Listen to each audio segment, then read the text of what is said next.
Esta tarde nos acompañan en el Mega Noticia Debate Carla Valenzuela Moreno, académica de tiempo completo del Departamento de Estudios Internacionales de la Universidad Iberoamericana Ciudad de México, Anabel Ortega Muñoz, politóloga e internacionalista, catedrática de la Universidad Iberoamericana, y Raúl Torres Guerrero, diputado migrante por el Partido Acción Nacional. Gracias Carla, Anabel y Raúl por estar con nosotros esta tarde en Mega Noticias. Y me gustaría iniciar con usted, Anabel. ¿Qué va a pasar después del sábado? El sábado ocurre un atentado en contra de Donald Trump. Sobrevive al atentado. Esta semana es la Convención Nacional Republicana.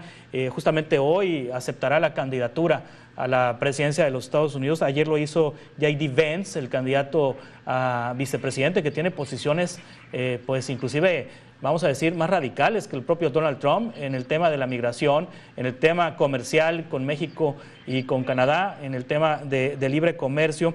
Y al mismo tiempo vemos a un Joe Biden debilitado después del debate, pero además con los traspiés que ha cometido después del debate y la enfermedad ahora para el colmo, que tiene COVID-19, pues todo parecería indicar que va en caballo de hacienda Donald Trump y J.D. Vance por la presidencia de los Estados Unidos. Vamos a ver un fenómeno como ocurrió la primera vez que fue Trump presidente, que antes de entrar se dejó ir hacia Estados Unidos una enorme cantidad de personas antes de que llegara a la presidencia. Bueno, son muchos. Muy buenas tardes al auditorio. Gracias, Juan Carlos, a los colegas. Pues esto es algo que el sábado sienta un precedente totalmente digno de analizar de aquí a lo que viene para el 5 de noviembre, porque este atentado modifica muchas de las conductas a nivel del partido, obviamente republicano y demócrata. ¿En qué sentido? En que vemos a un presidente Biden muy debilitado, un presidente que incluso hoy con COVID, como bien lo mencionas, y que al parecer ya está en las redes sociales, que está parece que va a anunciar una posible declinación. Pone todo este momento tan delicado dentro de los dos partidos principales de los Estados Unidos, pues muchas acciones que van a ir encaminadas al día 5 de noviembre. ¿Por qué? Porque están tratando de atraer a todos los posibles votantes. Vemos una Unión Americana bastante polarizada, en la que la diferencia en los puntos de preferencias es muy poca.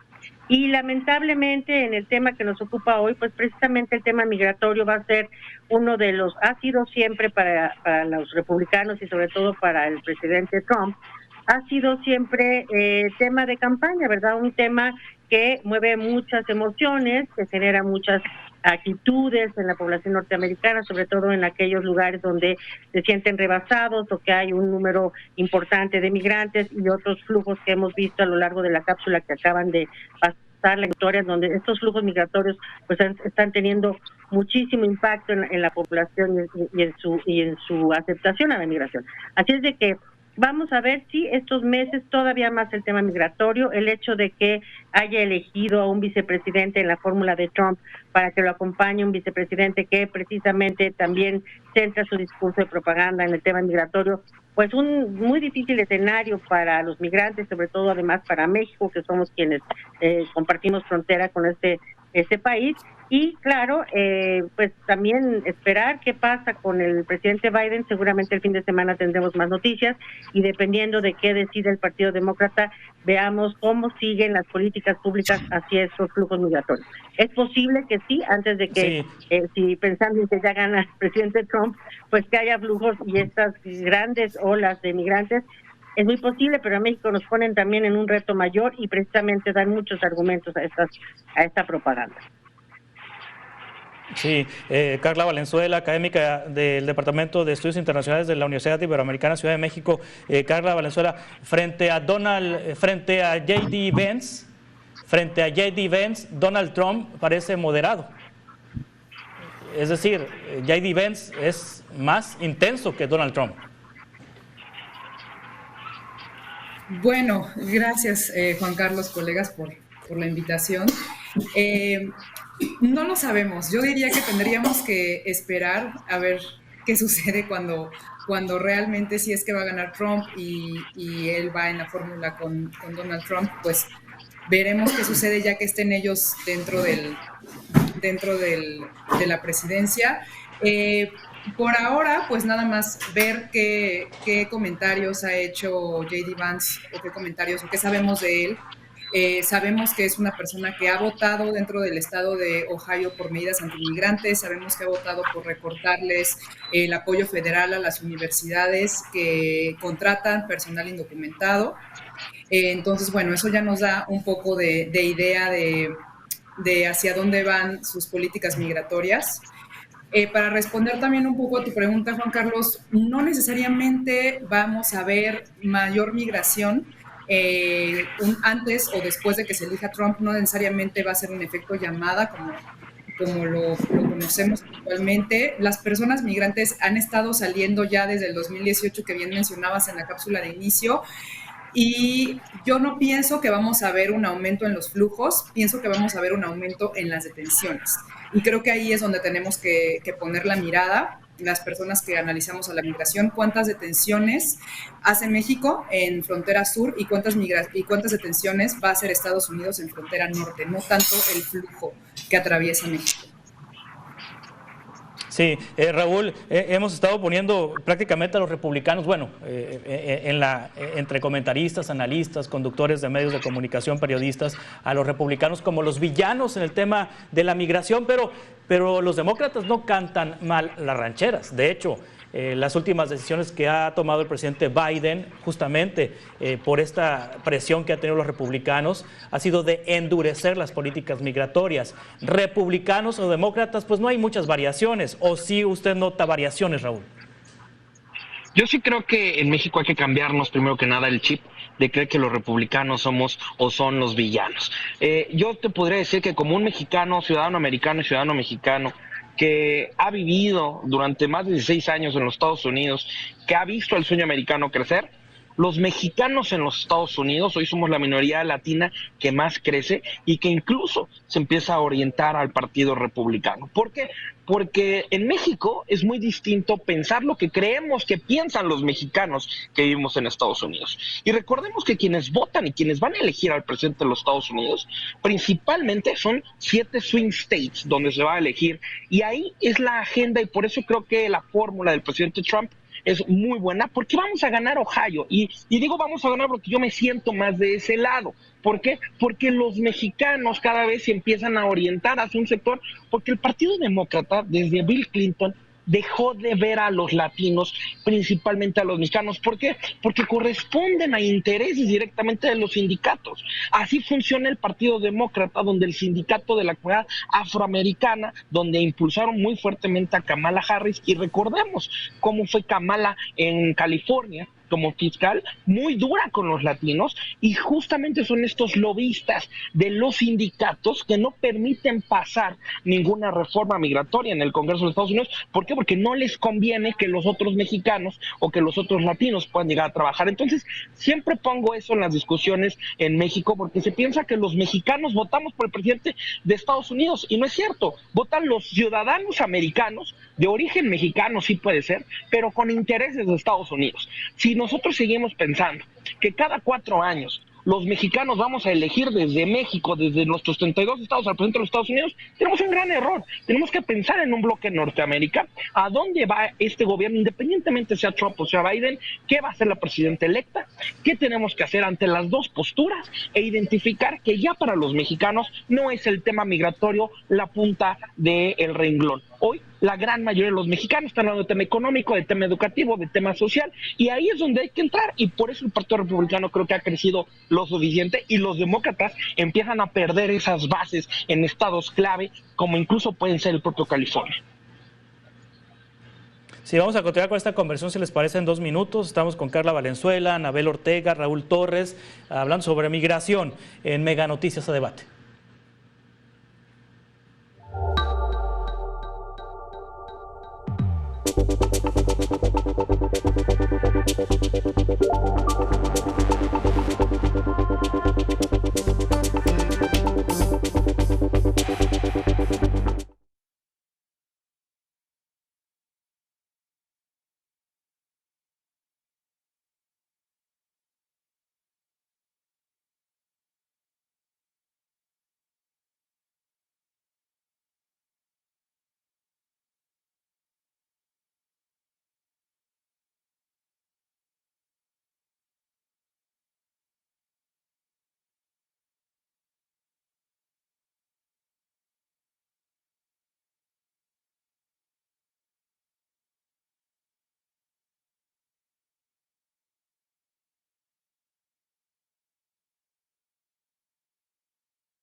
A Debate con Juan Carlos Zúñiga.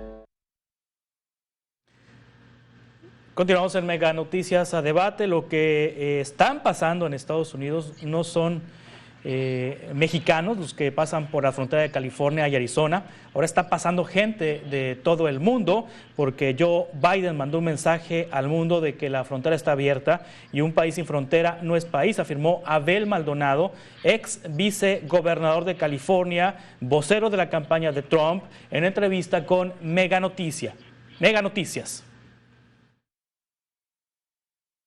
Y eso de abrazos y no balazos, se oye bien, pero está muy mal para el pueblo mexicano, porque ¿qué está pasando con los carteles en México? Es increíble lo que está pasando con el crimen organizado y mucho más. Es que el presidente Trump se va a enfocar en la seguridad de los Estados Unidos, él se va a enfocar a que la frontera no esté abierta y se va a enfocar a que no pase esa droga tan mala que nos está matando, lo que se llama el fentanil.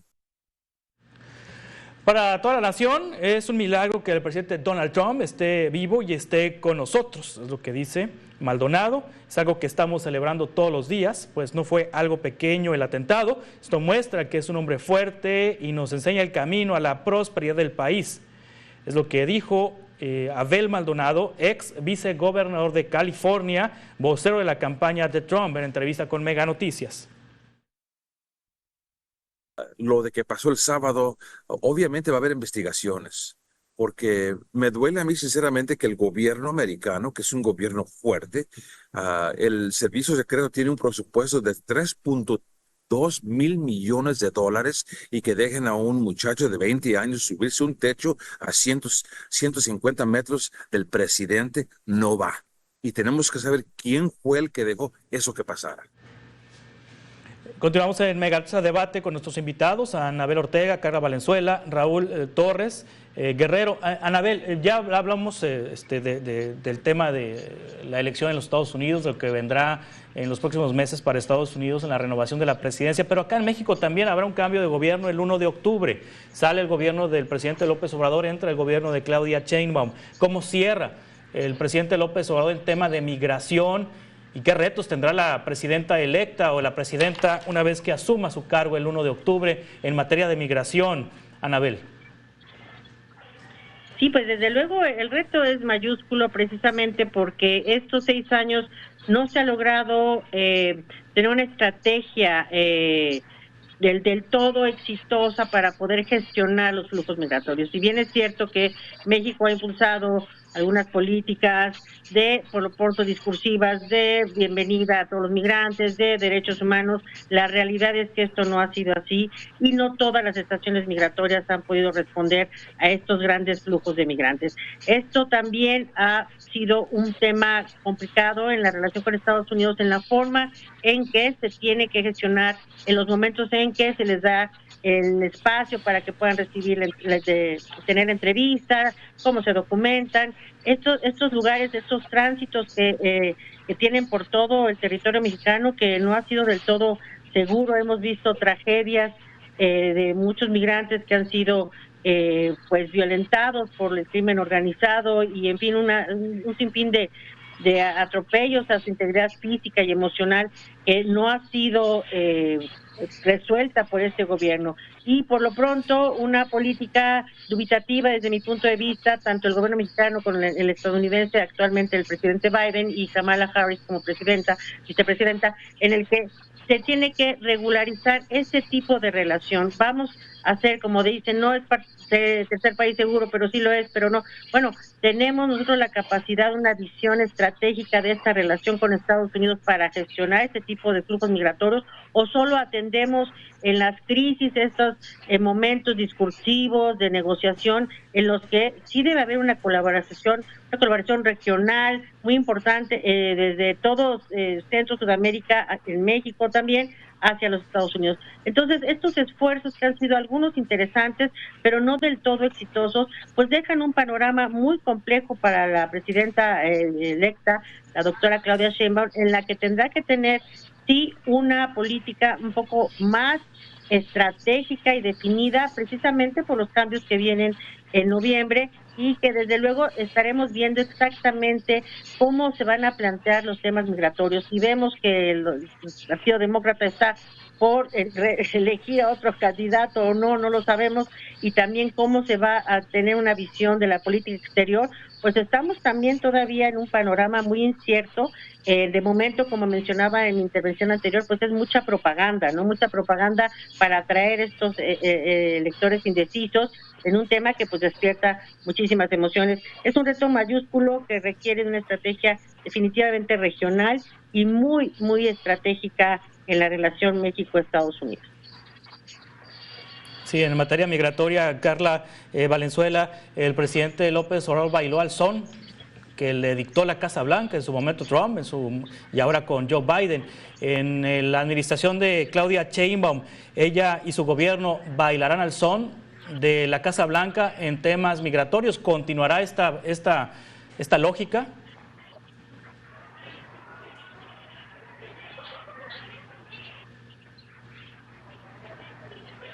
Yo creo que sí. Si algo nos ha quedado claro con Claudia Sheinbaum es que es una continuidad, ¿no? Es un proyecto de nación.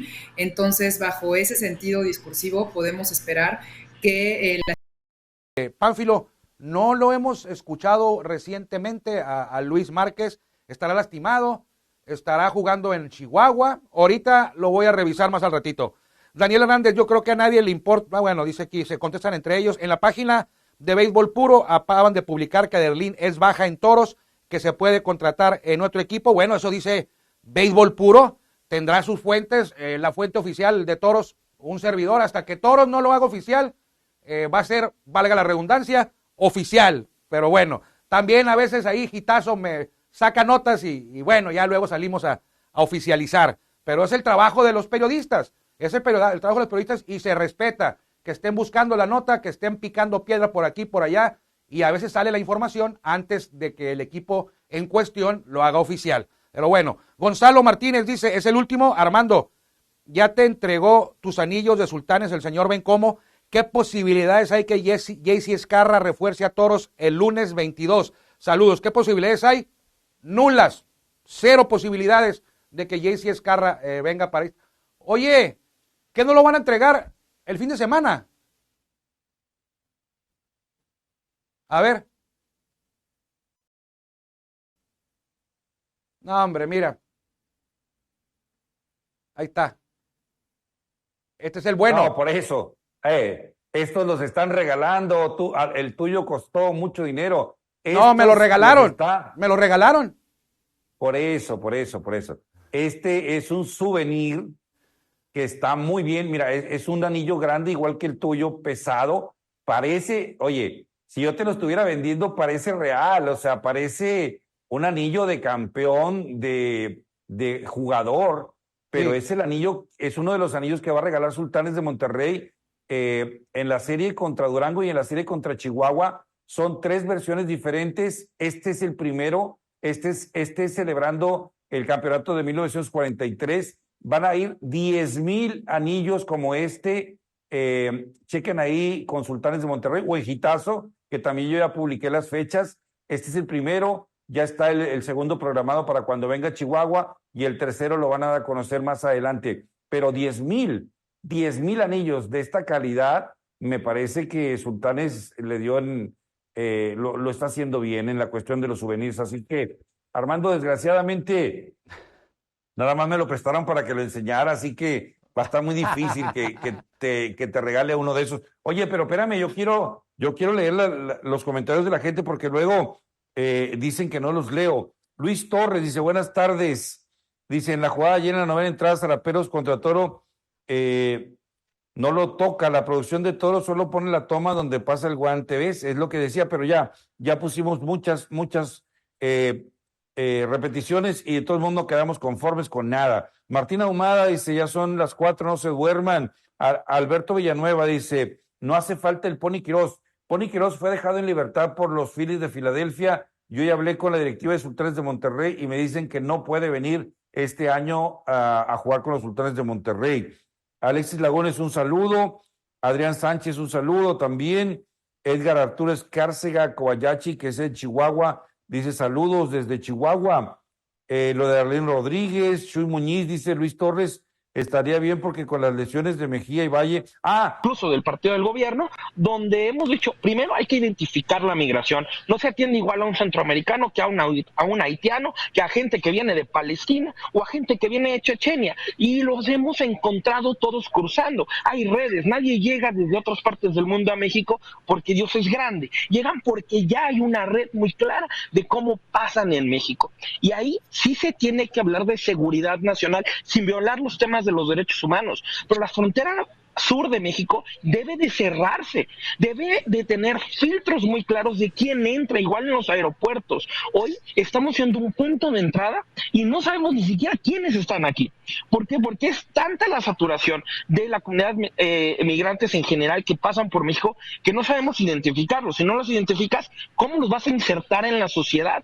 Claro que no es lo mismo atender a una comunidad venezolana que viene profesional o cubana que alguien que viene de Haití, alguien que viene de Centroamérica, alguien que puede tener antecedentes penales, alguien que viene del mundo árabe, alguien que viene de África. Por supuesto que tienes que identificar para saber dónde los vas a poner. Creo que ahí es uno de los puntos. Y otra de las cosas que creo que Claudia Sheinbaum debe ser muy clara para esta incluso revisión del TEMEC rumbo a 2025-2026 es hablar del poder económico que representan las y los mexicanos en el exterior. Porque nos rasgamos las vestiduras hablando de cómo hay que atender y ver bien bonito a los migrantes que pasan por México, pero se nos olvida que somos los mexicanos que vivimos fuera de México los que mantenemos nuestro país. Cada vez rompemos más el ingreso de remesas y no se negoció nada por los mexicanos en el exterior. Se tendría que estar hablando de decir, vamos a ampliar el catálogo de las visas NAFTA, vamos a tener que ampliar incluso el tema de los visados temporales y los trabajadores agrícolas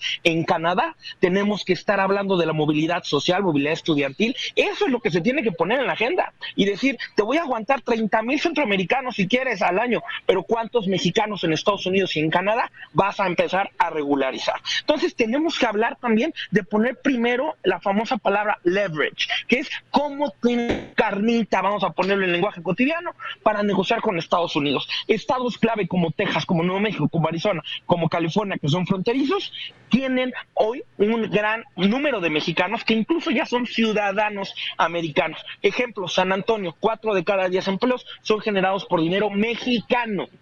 No por mexicoamericanos, no por estadounidenses, generan empleo. Ciudades que han crecido como Houston, ciudades que han crecido en distintas zonas de Texas, un estado republicano que supuestamente son los villanos del cuento. Ahí está, cambiar el chip de que solamente es vamos a rasgarnos las vestiduras para tratar a los demás bonito y olvidarse de los mexicanos. Ese es el gran error. Si Claudia lo pone en la mesa, vamos a convertir ahora sí realmente en las herramientas de cabildo con los Estados Unidos, convertirnos en los intereses de la mesa, primero los mexicanos, después los mexicanos y al final los mexicanos. Y si sobró, con mucho gusto al resto del mundo habrá que ayudarlo, pero primero van los mexicanos. Vamos a continuar con esta conversación. Antes le agradezco a Anabel Ortega que haya estado con nosotros, politóloga e internacionalista, catedrática de la Universidad Iberoamericana. Se retira de este espacio, tiene un compromiso. Y gracias, Anabel, por estar con nosotros. Y vamos a continuar con Carla y con Raúl ahorita en 2 minutos. A debate con Juan Carlos Zúñiga.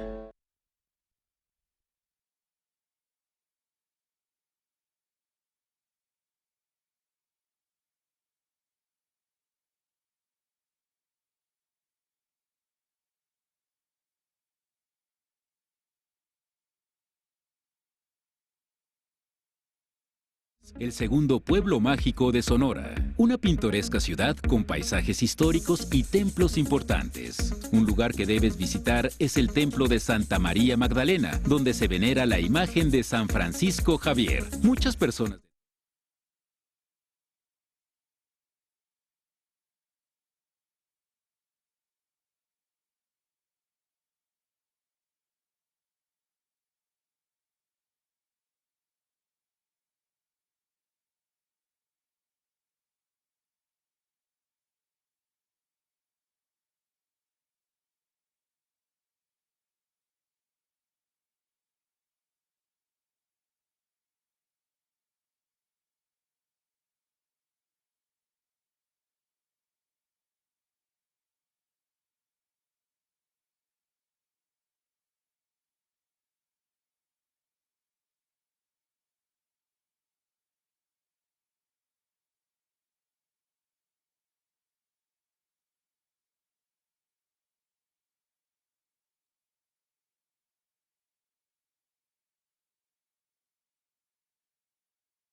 A Debate con Juan Carlos Zúñiga. Continuamos en Mega Noticias Debate. Carla, se aprobaron recientemente, bueno, el presidente Joe Biden decretó alivios migratorios para personas casadas, personas que no tienen papeles, casadas con ciudadanos para que puedan obtener la residencia legal, la ciudadanía, y también amplió el tema de los dreamers, de los soñadores, de jóvenes llegados en la infancia sin papeles a Estados Unidos para que puedan trabajar legalmente, estudiar legalmente y eventualmente obtener residencia y obtener ciudadanía. ¿Estos programas que anunció hace mes y medio Joe Biden están operando en estos momentos en los Estados Unidos? Mira, Juan Carlos, yo creo que hay que resaltar una cosa, que es que los alivios migratorios están en respuesta a que Joe Biden realmente no pudo tener consensos en las cámaras, ¿no? Entonces, esto no le quedó ningún otro remedio más que lanzar estos alivios migratorios. Otra cosa que quiero rescatar de lo que nos comentaba el diputado Raúl es la diversidad de nuestra diáspora en Estados Unidos. Una cosa somos los mexicanos en México y otra cosa bien distinta son los que viven en Estados Unidos. Casi 35 millones de mexicanos con una heterogeneidad de necesidades gigantesca, ¿no? Estamos hablando del tema migratorio, pero recordemos que alrededor de 5 o 6 millones de mexicanos son las personas que están en estatus irregular. Los demás mexicanos ya son personas que tienen ahí muchísimos años, que están insertados en la comunidad, que no necesitan de una regularización migratoria, ¿no? Como las que propone el presidente Biden, estos alivios migratorios. Son muy buenos, claro que sí, la mayoría de las personas que van a beneficiarse son de origen mexicano todavía, es verdad. Sin embargo, también hay otra salvedad con las personas mexicanas que viven en Estados Unidos, que son las que menos tienden a la naturalización. Entonces, se tiene que hacer ahí un trabajo de por qué las personas mexicanas por allá no se están naturalizando cuando ya pueden hacerlo. Y también poner mucho el dedo en las familias de estatus mixto. ¿Qué pasa con las familias que tienen a sus hijos, a sus hijas nacidos allá, pero el papá o la mamá es mexicana con papeles, pero el otro miembro de la familia no tiene papeles, ¿no? O sea, ¿Qué leyes aplican para estas personas con estatus mixto? Es algo que no se está viendo reflejado en estos nuevos alivios migratorios, que si bien son muy bienvenidos, solucionan nada más parte del problema, por lo menos para los mexicanos. Sí, es posible, Raúl, esperar que en los próximos años haya una reforma migratoria. Yo creo que la reforma migratoria tiene que ser empujada y cabildeada desde el Congreso, no desde el Ejecutivo. Porque independientemente que llegara el presidente Trump, el Congreso y el Senado van a estar prácticamente una vez más o muy parejos, o algún partido tendrá la Casa y otro partido tendrá el Senado. Donde tenemos que hacer la clave es en el cabildeo en los estados principalmente. Nosotros recordamos, lo voy a mencionar muy rápido, en la pandemia se abrió la frontera porque Texas lo pidió, un estado republicano, porque California lo pidió y porque Arizona lo pidió, estados demócratas. Entonces, ahí sí trabajan los dos porque entienden el poder que representa México y los estados del norte del país. Si nosotros hacemos un cabildeo incluso con los propios congresistas, lo mencionaba bien Carla, los mexicanos no se están naturalizando. Hoy son más colombianos, hoy son más venezolanos, hoy son por supuesto cubanos, que se están haciendo ciudadanos americanos. Muchos mexicanos se quedan en el estatus de residente permanente. No hay esa cultura cívica todavía de poder ser ciudadano. Pero ya saber, incluso te voy a dar datos, cuando los mexicanos votan desde el extranjero a la elección en México, 4 de cada 10 votos que llegan del extranjero de los Estados Unidos son de ciudadanos binacionales, es decir, ya también votan allá. Y eso a nosotros nos cambia la narrativa, porque nos permite hacer una frase en inglés que es clave para los congresistas: we share constituents, compartimos electorado. Y ahí cambia toda la narrativa. Dejar de pensar que somos el pobrecito mexicano para cabildear en Estados Unidos y decir, tú quieres nuestro maíz, tú quieres esto, pues estas son las reglas. Nuestros mexicanos van a hacer. El presidente Trump hizo una propuesta muy positiva, que no viene siendo un alivio a lo que Biden hizo o lo que Obama en su momento teniendo tanto el Senado como el Congreso y nunca lo presentaron. Lo vuelvo a decir, por los sindicatos, no nos hagamos tontos. Es justamente por el cordón obrero que apoya muy fuerte al Partido Demócrata. En el Partido Republicano, principalmente el presidente Trump, acaba de declarar, si tú estás estudiando una carrera universitaria de 4 años o de community college para un nivel socioeconómico más bajo y tú te graduaste, tienes directamente la residencia permanente. Ahí es donde se está seleccionando el qué mexicanos o qué extranjeros o qué migrantes son a los que sí se les va a reconocer. Y en la presentación de una iniciativa que hubo en el Congreso bipartidista, demócratas y republicanos, era distintos caminos rumbo al estatus regular de residencia y luego de ciudadanía. Desgraciadamente, una vez más, se perdió el cabildeo y a tanto congresistas republicanas como demócratas, mujeres ambas, se les dejó atrás y no se les impulsó. Ahí el gobierno mexicano tendría que haber hecho presión, acompañar la propuesta bipartidista demócrata y republicana y presionar para que esto se lograra. En el futuro, eso es creo que lo que tiene que hacer también el gobierno de Claudia Sheinbaum. Sí, al dificultarse el paso para Estados Unidos, Carla, de las personas migrantes que no son de nuestro país, que no son nacionales, el Estado mexicano ofrece condiciones para acogerlos aquí en territorio nacional, para ofrecerles empleo y servicios. La respuesta contundente es no.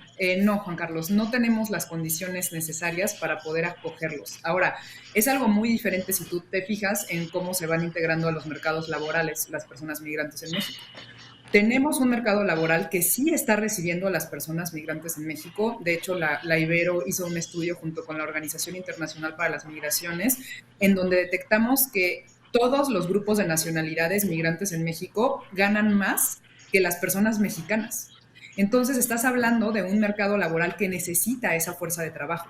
Sin embargo, por cuestiones meramente burocráticas, en donde, por ejemplo, las personas migrantes no pueden abrir una cuenta para pagar, en donde las personas migrantes no pueden tener acceso al SAT para sacar un RFC y para declarar impuestos, estas personas están quedando en situación de calle y en una irregularidad migratoria. Entonces, lo primero, como ya lo había mencionado, son las vías a la regularización, es bien importante. Y lo segundo, que siempre va a marcar muchas de las decisiones migratorias, también, como lo decía Raúl en Estados Unidos, también aquí en México, es ver las fuentes de empleo y empatar a las personas migrantes con las fuentes de empleo para las que tengan esas capacidades que ya traen de sus países. Recordemos que no todos los migrantes que entran a México son migrantes que no tienen calificaciones. Si vamos a ver las diásporas más nuevas como haitianos y como venezolanos, estamos hablando de que muchos de ellos tienen un nivel preparatoria y algunos tienen un nivel universitario, ¿no? Entonces también desmitifiquemos esta idea de que los migrantes irregulares vienen sin calificaciones y tratemos de ver las fuentes de empleo que hay en estos países y definitivamente se necesita tomar más en cuenta a la sociedad civil. Durante el gobierno de López Obrador no hubo espacio para el diálogo con personas de sociedad civil, con albergues, y esto es algo que tiene que cambiar la presidencia entrante si quiere mejorar las condiciones para que se queden las personas migrantes de manera digna. Sí, finalmente, en un minuto, por favor, Raúl Torres, ya a manera de conclusión, ¿qué tiene que hacer el gobierno mexicano, el Estado mexicano, por las personas migrantes que se quedan en territorio nacional? Primero que nada, urge seguridad en la frontera, tanto en el norte como en el sur. Necesitamos identificar de dónde vienen, ya lo comentaba Carla. Por supuesto que hay talento en la comunidad migrante. Los migrantes o la migración no es un problema, es una oportunidad, siempre y cuando está identificada. Una vez que el primer paso es identificar, el segundo es atender.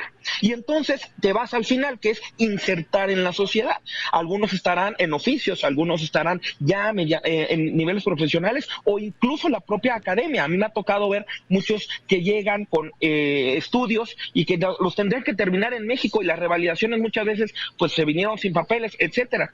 Ahí tenemos que trabajar en la cadenita para que ese migrante sea exitoso en el menor tiempo posible, con el mayor efecto. Ahí es donde creo que se debe de atender y dejar de encontrar a la migración como un problema o simplemente donde la corrupción hace su agosto.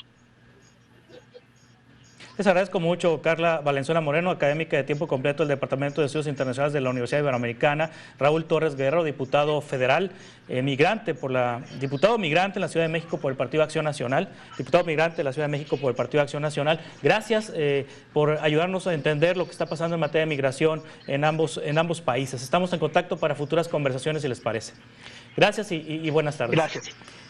De esta manera concluimos este espacio de Mega Noticias a Debate. Le invito a que se quede en esta señal y que mañana coincidamos a las 5:10. Gracias, buenas tardes. A Debate con Juan Carlos Zúñiga.